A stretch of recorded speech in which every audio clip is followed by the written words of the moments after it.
gostaria de iniciar dizendo, reforçando, que Allan Kardec apresentou ao mundo o Espiritismo na qualidade de consolador prometido. Porque o Espiritismo trouxe ao mundo a visão de que o ser humano ultrapassa a sua condição biológica. O ser humano não pode ser definido unicamente pelos recursos biológicos e psicobiológicos que ele apresenta. Ao olharmos para um ser humano, nós estamos, na verdade, enxergando um espírito imortal. Espírito imortal em uma jornada evolutiva. Isso é muito significativo. Porque uma coisa é comunicar algo para o encarnado. Comunicar algo para alguém que nasce e morre. Outra coisa muito diferente é comunicar para alguém que vai viver para sempre. Comunicar algo para alguém que é herdeiro da imortalidade. Mudam todas as estratégias, mudam todos os princípios, e a comunicação passa a ser desafiadora. Quando Cristo veio ao mundo trazer a mensagem insuperável do Evangelho, a sua pretensão era grandiosa. Ele pretendia, ele intencionava comunicar ao espírito imortal. Não se trata de falar à mulher adúltera. Ele falava ao espírito que vivia a situação de, naquele momento, se encontrar na condição de mulher adulta. Ele não falava a um pescador, ele falava ao espírito imortal que temporariamente ocupava a posição de pescador.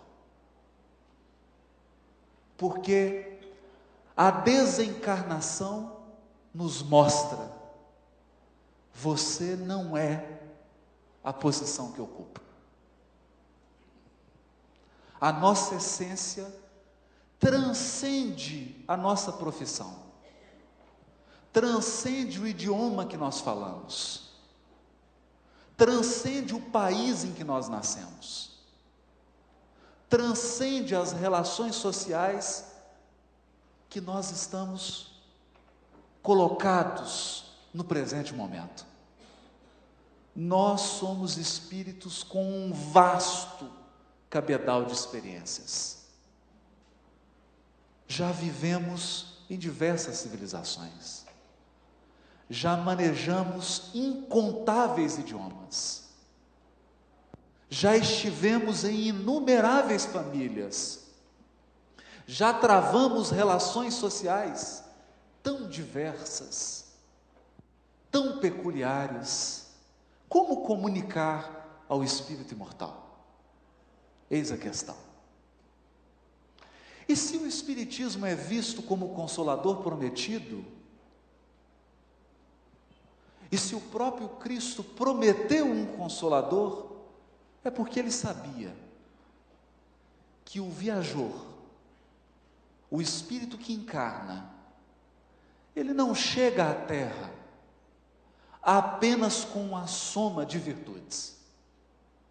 Cada um de nós, diz Emmanuel, nasce com forças espirituais em desequilíbrio para a tarefa da reharmonização. Todos nascemos com desequilíbrios, com energias que precisam ser educadas, que precisam ser direcionadas, e isso implica sofrimento. Estar encarnado é experimentar a dor, é experimentar as lágrimas, experimentar as frustrações, as limitações. experimentar o não da providência divina, o não das portas que se fecham, o não dos projetos que não serão realizados nessa atual existência. E por isso, não há um ser humano na terra, nenhum sequer, que não precisa ser consolado. Todos carecemos de consolo, mas ora, menos ora. Chega um momento na existência em que o conteúdo consolador do Espiritismo é válido para qualquer pessoa do planeta Terra, independente de cor, etnia, língua, país ou crença. E por isso, todos que estão comprometidos com a doutrina espírita se perguntam como levar a consolação do Espiritismo, que no fundo é a consolação do Evangelho de Jesus aos corações. Como intensificar o processo de fazer chegar aos corações a mensagem consoladora da doutrina espírita? Eis a questão. E para que a nossa ação não seja uma ação temporária, equivocada, sujeita à correção numa próxima vida, se nós de fato queremos divulgar o Espiritismo com a dignidade que ele merece, é preciso embasar as nossas estratégias no Evangelho de Jesus. Porque Jesus trouxe novos parâmetros para a comunicação. E é sobre isso que nós gostaríamos de falar. São essas as experiências que nós gostaríamos de trocar. Mas eu me sinto aqui como um aluno de Jesus compartilhando com outros alunos as lições aprendidas. O mestre é o Cristo. E nos dá muita alegria aprender com ele. E para embasar a comunicação social, ou a comunicação até mesmo individual, porque talvez você esteja se perguntando, o que estou fazendo eu aqui hoje num evento de comunicação social espírita? Mas as lições aprendidas na comunicação social espírita são lições valiosas para a nossa comunicação interpessoal, na família, no trabalho, no nosso ambiente social. São lições válidas por uma razão muito clara. Jesus não trabalha com regras fechadas, trabalha com princípios. Esse é o primeiro ponto. Toda vez que nós estabelecemos uma regra minimamente e rigidamente detalhada, essa regra já nasce com data de validade. É perecível. Porque o que se aplica para a sociedade hoje não se aplica para daqui 200 anos.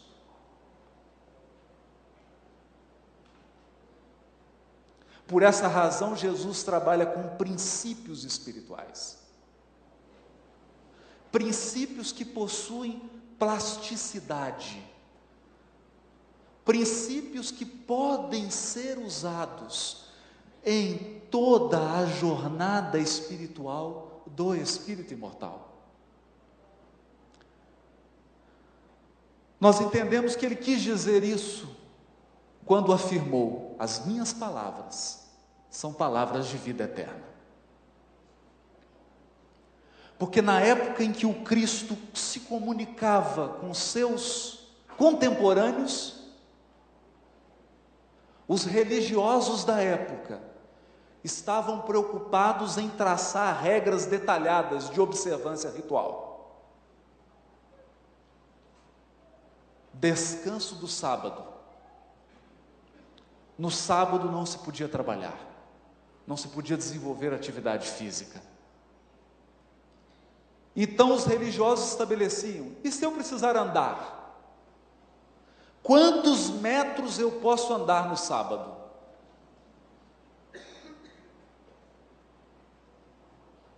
E desciam regras cada vez mais detalhadas. Uma regra que se aplicava à cidade não se aplicava ao beduíno no deserto. Uma regra que se aplicava ao campo não se aplicava ao centro urbano. Uma regra que se aplicava ao homem não se aplicava à mulher. E no momento em que o Cristo desenvolvia a sua atividade consoladora, os religiosos da época mais atrapalhavam Jesus do que colaboravam com ele. Mas será que esse é um problema só de ontem? Será que o problema não persiste? Quantos obstáculos nós temos colocado à ação consoladora de Jesus no mundo? Por isso, quando indagado sobre a cura no sábado, ele pergunta: o homem foi criado para o sábado ou o sábado foi criado para o homem? Começava a ensinar as pessoas a trabalhar com princípios. Porque se você entende as razões, não precisa detalhar a regra.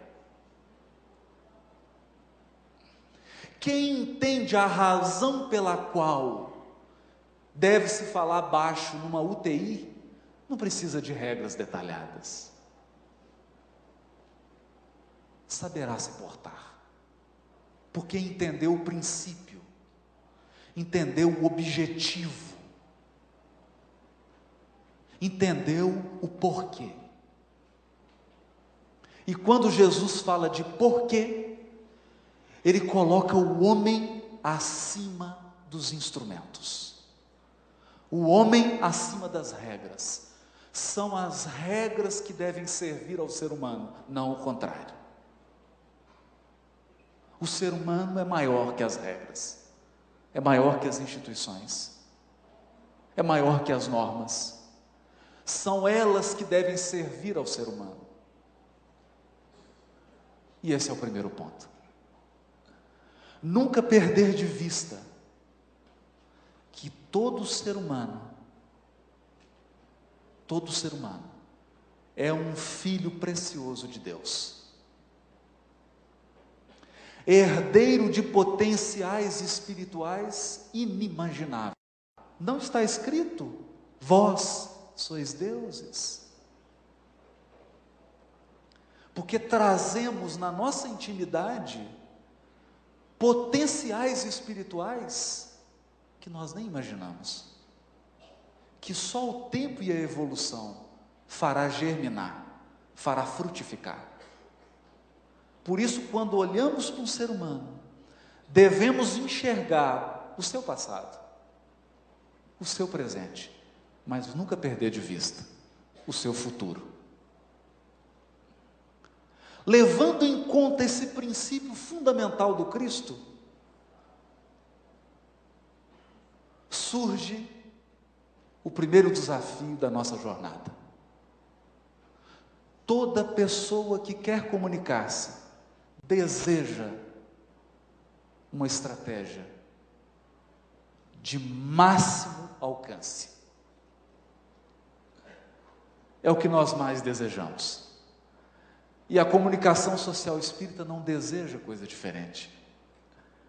Ela se pergunta: como obter máximo alcance? Como chegar a todos os corações que sofrem? Porque a dor não tem hora. A dor não pode esperar. A consolação do Espiritismo tem que chegar rápido. Porque se ela demora, a pessoa pode se suicidar. Se a consolação espírita demorar, uma tragédia pessoal pode ocorrer. Como atingir o máximo alcance? Mas há uma outra questão. Esse é um lado da balança, essa balança tem outro prato. Como atingir o coração do indivíduo? Máximo alcance, nós estamos falando em quantidade. Atingir o coração, nós estamos falando em qualidade. Porque o Cristo trabalha um coração por vez. Não há estratégias massificadas na ação comunicativa de Jesus. Ele fala para multidões, mas ele está interessado nos corações. Surgem então esses dois pratos da balança. Como levar verdadeiramente a consolação espírita a cada coração particular, com as suas limitações, com as suas necessidades, com as suas dificuldades, mas ao mesmo tempo não ficar escravo dos indivíduos, porque nos ensina André Luiz, ajuda e passa. Quem ajuda não pode se escravizar. O bem não pode ser particularizado. Ele precisa se espalhar. Pensando nisso, para que a gente raciocine, reflita. Eu não vim trazer respostas, mas eu vim trazer muitas perguntas. E eu espero que você saia daqui com o triplo de perguntas de quando você entrou. Porque estou absolutamente convencido que quanto mais perguntas uma pessoa tem, mais inteligente ela é. Porque só a ignorância tem certeza de tudo. O primeiro princípio está no Sermão do Monte. Aliás, vários princípios para nortearem a nossa comunicação. Há uma coisa curiosa sobre o Sermão do Monte. Quando Francisco de Assis começou a desenvolver a sua atividade, o Papa o chamou. Ficaram um pouco impressionados com a sua estratégia de comunicação. Francisco de Assis, para fazer frente à cobiça da época, resolveu adotar uma estratégia de comunicação social enérgica. Ele disse assim: estou enamorado por uma dama. Na verdade, estou apaixonado por ela. Essa dama se chama pobreza. E isso chocou um pouco os religiosos da época, a ponto do Papa chamá-lo. E a primeira pergunta que fizeram a Francisco de Assis foi: quais são as regras da sua comunidade religiosa? E ele disse assim: as nossas regras são o Sermão da Montanha. E um bispo levantou: mas isso é impossível de ser vivido. Imagine. Isso é impossível, vamos pegar outra regra, regra de Santo Agostinho, regra de Santo Ambrósio. Ele falou: eu tenho todo respeito a esses santos, mas nós seguimos só as regras do Sermão do Monte. Ele falou: não, isso é inviável, isso não tem jeito, isso é utópico. Até que ele se impôs pela força do amor, e eles disseram para ele: tudo bem, você pode viver então só com as regras do Sermão da Montanha, mais duas.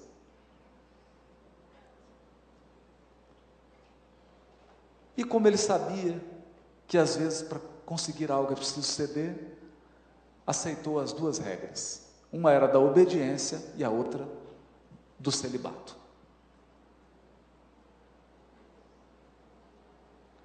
Tirando então do Sermão do Monte, o primeiro princípio, eu diria, constitucional. Porque Kardec chama o Evangelho de código moral universal. Quando fala em código, já mexe com a gente que é da área do direito. Falou em código, a gente já pensa em lei, interpretação de lei, e já pensa logo nos princípios constitucionais. O primeiro princípio colocado por Jesus é: sede perfeitos, como é perfeito o vosso Pai que está nos céus. Deixando claro que Jesus só se contenta com a excelência. Ele sempre pede de nós o melhor que nós podemos dar. O melhor que nós podemos dar. Não o melhor que Ele pode dar. Porque aí realmente seria desestimulante. Mas o melhor que nós podemos dar é a primeira vacina contra a mediocridade. Mediocridade, se você tiver curiosidade, pode olhar no dicionário, o Wise ou qualquer outro. Mediocridade está definido da seguinte maneira: medíocre é o melhor dos piores e o pior dos melhores.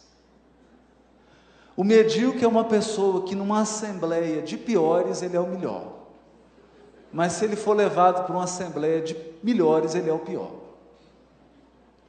É uma coisa assim morna, que não é nem boa nem ruim. E muitas vezes, quando nós nos oferecemos para trabalhar para o Cristo, muitas vezes nós somos invadidos pelo vírus da mediocridade. Se é para Jesus, pode ser.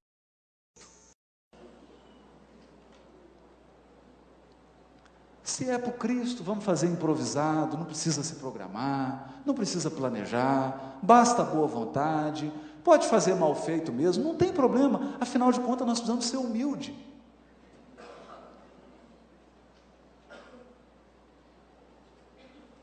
E a humildade, que é uma virtude do sentimento, passa a ser confundida com desmazelo, com falta de higiene, com falta de zelo.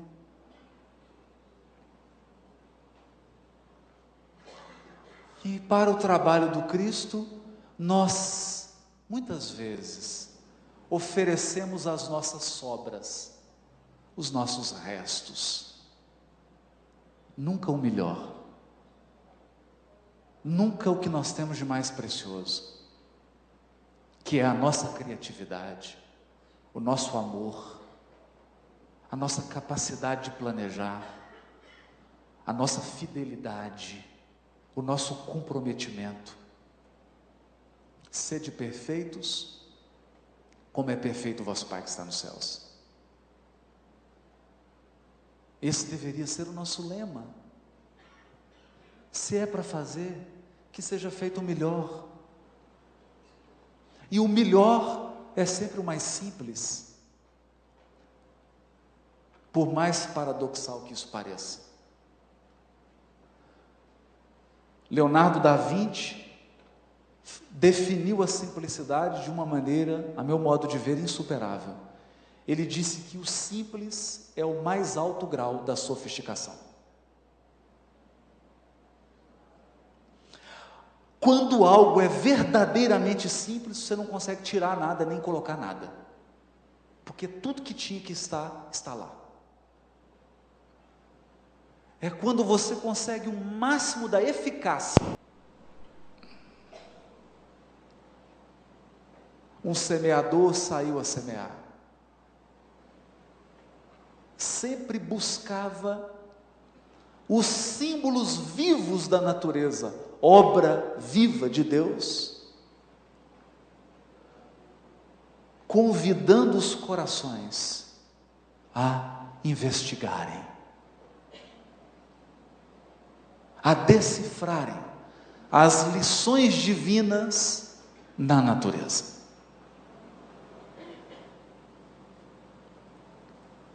Porque nós estamos mergulhados num projeto pedagógico.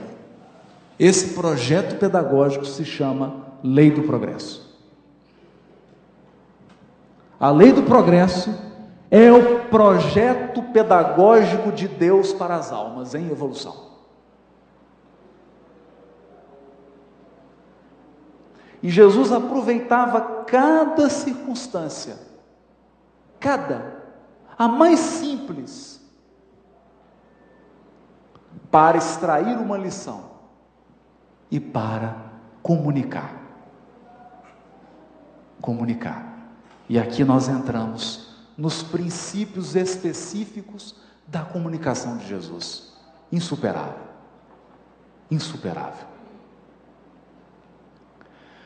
Porque Jesus dá a entender que enxerga a comunicação como fusão de almas.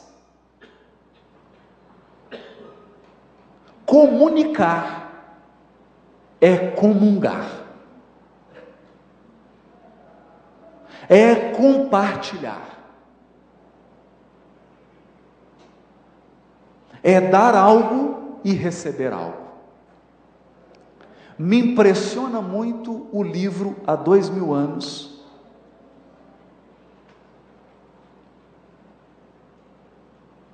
quando Simeão narra para Lívia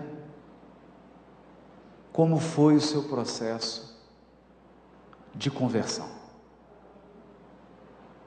Ele diz que Jesus lançou um olhar para ele. E a partir daquele momento, a sua vida mudou. Um olhar de Jesus comunicou tudo o que ele precisava. Fundiu.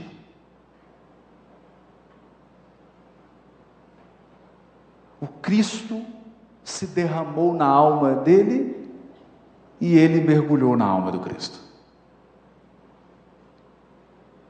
Um olhar. É por isso, talvez, que o nosso poeta mineiro, Carlos Drummond de Andrade, na sua poesia Canção Amiga, tenha dito assim no primeiro verso: eu preparo uma canção em que minha mãe se reconheça, em que todas as mães se reconheçam e que fale como dois olhos.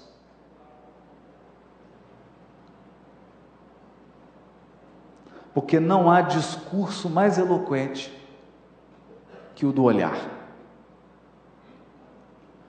Cada pessoa que entrou na esfera de ação de Jesus saiu transformada, ainda que inconscientemente.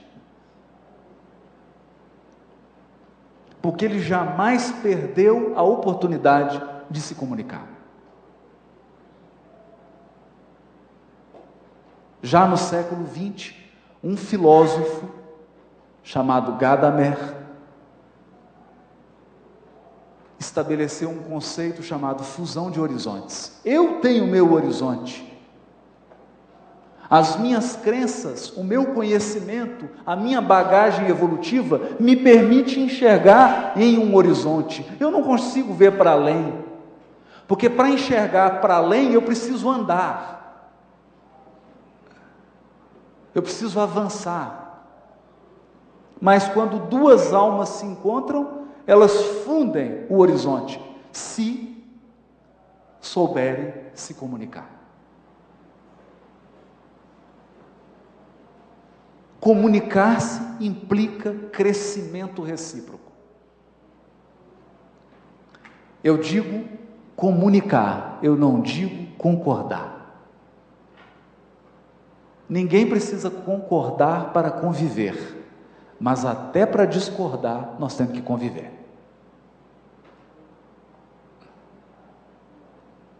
Comunicar-se. Então começamos. Selecionamos alguns casos do Evangelho em que Jesus dá uma lição de como atingir o máximo de pessoas, mas ao mesmo tempo atender à necessidade de um coração específico. Enquanto ele atendia uma pessoa, ele ensinava a todos que estavam em volta. Por quê? Porque Jesus não fala para situações particulares, ele fala para situações do espírito imortal. E por isso ele começa o primeiro princípio da comunicação: seja o vosso falar sim, sim, não, não. Primeiro princípio. Mas é preciso comentar um pouco, porque nós imaginamos que esse princípio é uma regra fechada e que Jesus está aconselhando as pessoas a serem pessoas sem educação, grossas, sinceras ao limite do desagradável.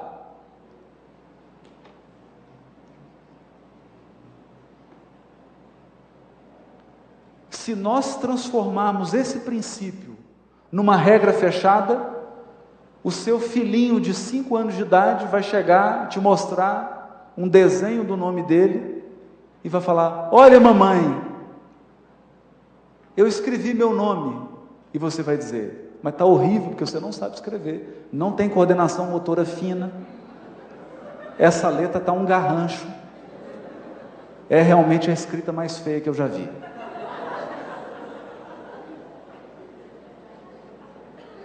Será que de fato foi isso que Jesus quis dizer? Ou ele trouxe um princípio? Nós vamos examinar. Seja o vosso falar sim, sim, não, não. No primeiro momento, Jesus parece dizer que nós devemos evitar a dubiedade. Tomar cuidado com o sim que pende para o não, e o não que pende para o sim. Eu digo não quase na tonalidade do sim. Não, né? Como é que é? Não é? Sim, sim, sim. É? Sim, sim, não, não. Evitar a mediocridade. Dizer sim, sim, não, não significa fazer escolhas. Escolher é dizer sim, mas é também dizer não. Porque quando eu escolho algo, eu estou excluindo várias coisas. Ninguém consegue andar em todas as direções ao mesmo tempo. É importante isso. Traçar uma estratégia clara, honesta, sincera, transparente, íntegra, sabendo que, uma vez feita a escolha, eu vou perder muita coisa. Porque escolher é saber o que você está perdendo. Sim, sim, não, não. Não implica em ser grosso, nem em dizer tudo. E nós vamos dizer isso, nós vamos falar sobre isso. E para mostrar isso, trazemos uma passagem que está no Evangelho de João, a passagem de Jesus com a mulher adúltera, que nós poderíamos resumir com a seguinte frase: pausa também é nota musical. Música não é feita só de som, porque um som que fica soando o tempo todo é um ruído. Nota musical tem que começar e tem que acabar. Então música é feita de silêncio e som. Quando indagaram a Jesus ao levarem a mulher adúltera para ele: mestre, essa mulher foi pega em adultério. Jesus abaixou a cabeça e continuou escrevendo.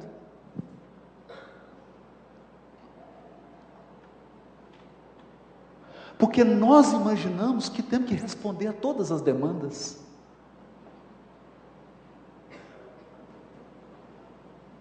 Nós imaginamos que comunicar é entrar em todos os assuntos, inclusive aqueles em que não são pertinentes à obrigação de cada um de nós.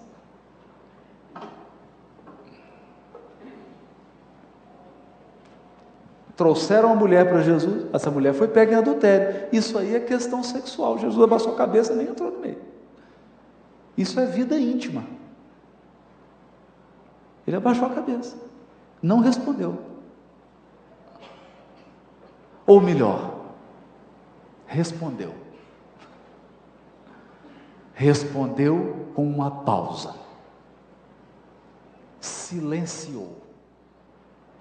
E o silêncio comunicou para a mulher e comunicou para todos que estavam em volta.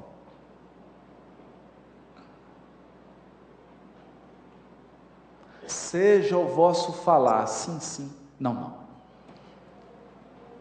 E Jesus falou através do seu silêncio, que às vezes fala mais alto do que uma palavra gritada. Então eles mudaram o foco da pergunta.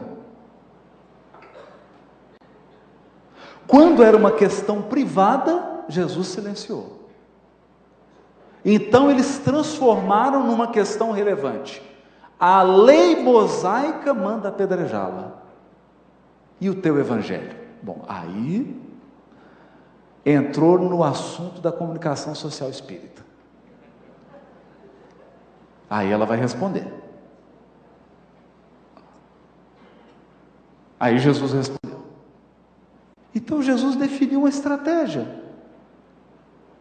A minha comunicação é prioritariamente para as ovelhas perdidas da casa de Israel.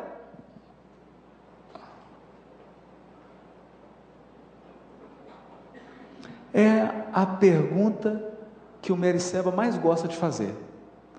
Qual é o público-alvo? Aí você responde assim: não, eu quero comunicar para todo mundo. Então você não vai comunicar para ninguém.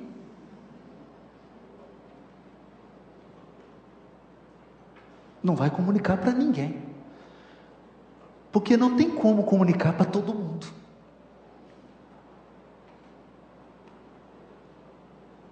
Simultaneamente. Eu preciso ter estratégias. Então, para esse público eu comunico de um jeito, para esse aqui eu comunico de outro, para esse aqui eu comunico... Então isso implica que eu tenho que conhecer meu público.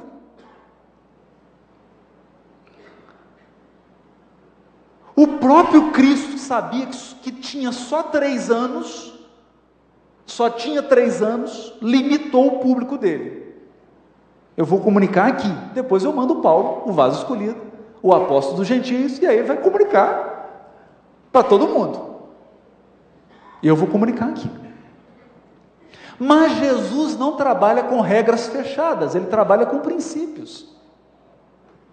Então ele disse isso. Eu não vim senão as ovelhas perdidas da casa de Israel. Então ela chegou, reverenciou ele e disse para ele: Senhor, socorre-me. Olha, ela chegou para ele e falou: Senhor, me socorre, me ajuda, me consola. E o que Jesus respondeu para ela? Vai embora, porque eu não vim senão para as ovelhas perdidas da casa de Israel. Tchau. Foi isso que ele respondeu? Não.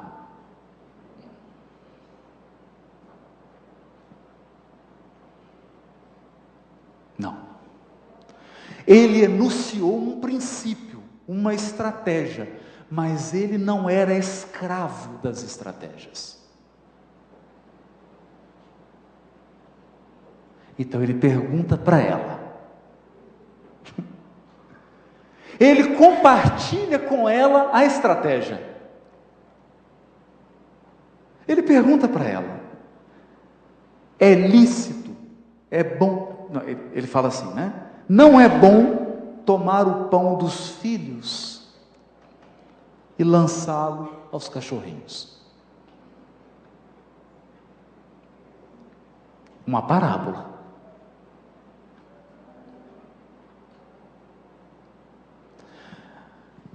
Eu só tenho 3 anos. Eu estou trazendo a polpa da fruta. Depois meus discípulos vão pegar a água, vão bater a polpa no liquidificador e vão transformar em suco, para distribuir. Não é bom eu tirar esse pão dos filhos e dar para o cachorrinho. Homem tem dificuldade de entender coisa simbólica, mulher é mais rápida. O homem fica mal, mas cachorro? Chamou ela de cachorro? O homem trava o cérebro dele, não consegue interpretar a passagem. A mulher pega rápido. Ela já... Sabe qual é a resposta que ela deu? Olha como é que mulher é esperta, né? Ela rapidinho já foi assim, mas espera aí, Senhor. Os cachorrinhos também comem das migalhas que caem da mesa dos seus senhores. Ela foi rápida. O homem está lá, os apóstolos estão lá até hoje perguntando, mas cachorrinho, o que significa? Não sei o quê. Está até hoje, tem 2000 anos. Demora a entender. Ela já foi rápida. Opa, cachorro, mas espera aí, e a migalha que cai da mesa? Eu não estou te pedindo pão. Estou te pedindo um pouquinho. Aí Jesus disse para ela assim: ó mulher, é grande a tua fé. É grande. Seja feito para ti como desejas. Não é gênio da lâmpada, mas falou para ela: o teu desejo está do jeito que você deseja. Pronto. Está feito. E desde aquela hora sua filha foi curada.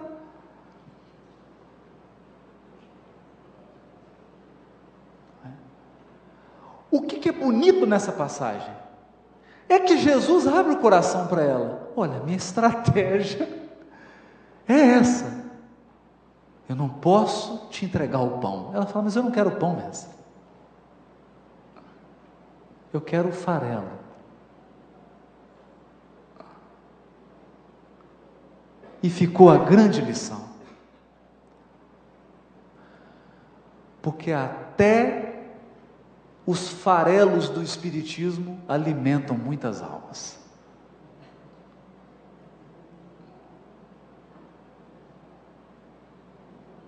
Até os farelos. Até o pãozinho que cai da mesa. A pessoa está entrando aqui pensando em suicidar-se, recebe uma mensagenzinha, um farelo de pão que cai da mesa dos espíritas.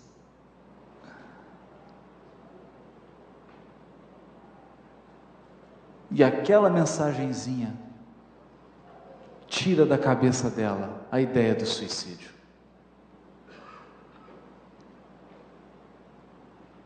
E muitas vezes a pessoa chega na casa espírita e fala: eu estou desesperado. Então, pera, você vai primeiro fazer 2 anos de curso intensivo de estudo do Livro dos Espíritos. Durante esse curso você vai passar por 5 provas, por testes de resposta de perguntas. A pessoa suicida antes de começar o curso. Não é? Porque a comunicação não foi adequada. Algumas pessoas precisam do pão, outras precisam das migalhas. Uma migalhazinha já consola. Já consola. Isso me lembra Francisco Cândido Xavier. Uma mãe o procurou, desesperada, chegou para ele e falou: Chico, eu perdi meu filho. Abraçou o Chico, começou a chorar. E o Chico começou a chorar também. E abraçou e ficaram os dois chorando. Mas ele chorou de verdade, porque ele ficou condoído. Chorou por mais de 5 minutos. Ela então recuperou as forças, limpou os olhos, o Chico também, e ela disse para ele: eu nunca fui tão consolada na minha vida.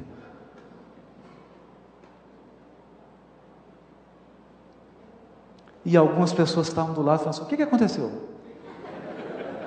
São aqueles lentos, sabe? Que não conseguem entender, não conseguem captar a essência da coisa. Não falou. Porque é a comunicação do essencial, do que a pessoa necessita. A capacidade de dizer o que ela necessita, dar a ela o que ela necessita. Agora, adequação. Numa outra passagem, e aqui, porque quando a mulher pede para Jesus: socorre-me, a generosidade de Jesus não resiste. De algum modo ele atende, né? Nós temos aqui uma outra passagem, a multiplicação dos pães. Os apóstolos chegam para Jesus e falam assim: mestre, despede a multidão, porque não falaram para Jesus isso, né? Despede a multidão, porque já está ficando de noite, nós temos que alimentar. O negócio era o seguinte: eles só tinham poucos pães e poucos peixes, não dava para comer. Então é aquela estratégia. Você fala para as visitas que tem um compromisso e tal, que elas têm que sair, né, que você não vai poder ficar, porque é que você sabe que a comida não vai dar para todo mundo, né? Então você fala assim: tem um compromisso, tem que, agora 8 horas, tem que sair, a visita vai embora, ponto, pode tirar as coisas, né? Então tinham só os pãezinhos ali e os peixes. Vira aquela multidão, fala: mestre, despede essa multidão aí, porque não dá para comer todo mundo, né? Não dá, né? Isso me lembra um pouco a gente. Eu não posso fazer comunicação social espírita porque eu não tenho recurso.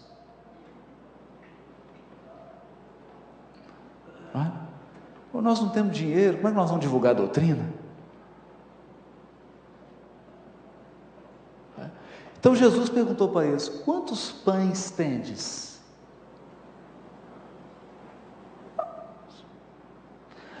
É pouco. Quantos peixes? E é menos ainda. Trazei.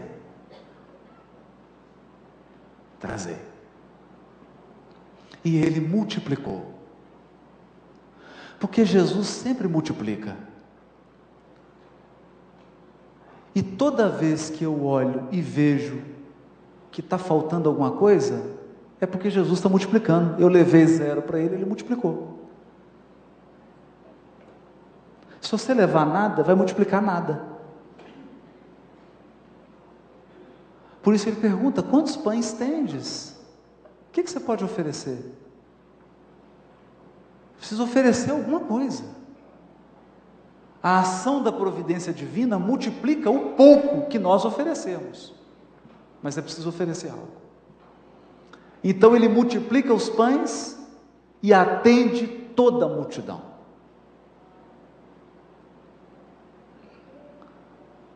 Essa talvez seja uma grande lição para nós da comunicação, que queremos divulgar a doutrina. Oferecer ao Cristo, ainda que seja o nosso pouco, para que Ele possa multiplicar. Porque a multidão, há muita gente sofrendo nesse mundo. E nós não podemos deixar que a consoladora mensagem do Espiritismo deixe de chegar aos corações. Não podemos. E muitas vezes quando nós divulgamos o que não é essencial, nós estamos negando a consolação. Porque divulgar o que é acessório implica em perda de energia e de recurso, em prejuízo da divulgação do necessário, do essencial.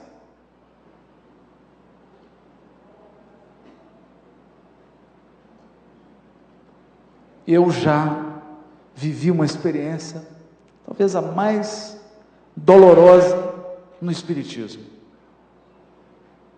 Levei uma mãe que havia perdido uma filha para assistir uma palestra espírita, porque eu olhei para o tema e eu contava que o expositor tivesse juízo e fosse, através da sua palestra, esclarecer e consolar. E ele ficou 1h30 falando dos 7 corpos da alma.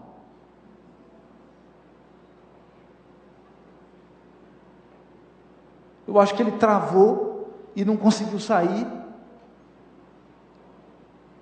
E eu olhava para aquela mãe e me senti constrangido. Porque eu te garanto, se você perder um filho, você não quer saber quantos corpos tem a alma.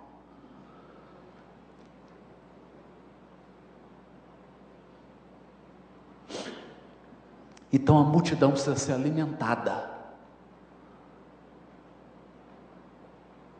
O Espiritismo tem um compromisso de esclarecer e consolar. Esclarecer e consolar. E o segundo ponto, para fechar, é que Jesus nunca retirou a inteligência, a perspicácia da sua comunicação. Os fariseus chegaram até ele, os anciãos do povo, os mais experientes, e perguntaram para ele: com que autoridade você faz essas coisas?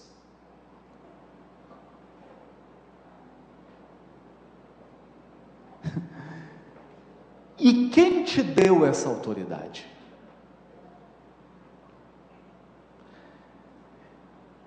Em resposta, Jesus lhes disse, está em Mateus capítulo 21, 23. Eu também vos perguntarei uma coisa. Se me disserem, eu também vos direi com que autoridade faço essas coisas. Inteligência da comunicação. Capacidade de identificar as armadilhas. Aí ele perguntou: o batismo de João era de onde? Do céu ou dos homens? Então, e eles, aí eles começaram a falar, agora complicou. E eles começaram a dizer assim: olha, se nós dissermos que é do céu, ele vai dizer para nós, então por que vocês não acreditaram nele? Se nós dissermos que é dos homens, nós tememos a turba, porque todos eles consideram João um profeta. Checkmate.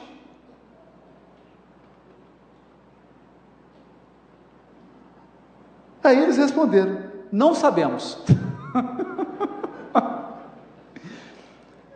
E aí Jesus respondeu: nem eu vos digo com que autoridade faço essas coisas. Pronto. Aí alguém, até hoje, tem 2000 anos, talvez tenha alguém perguntando assim: não entendi. Não entendi. Ninguém falou nada.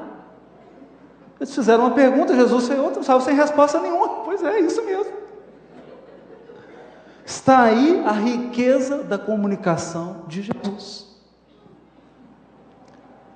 Muitas vezes, a melhor comunicação é saber perguntar.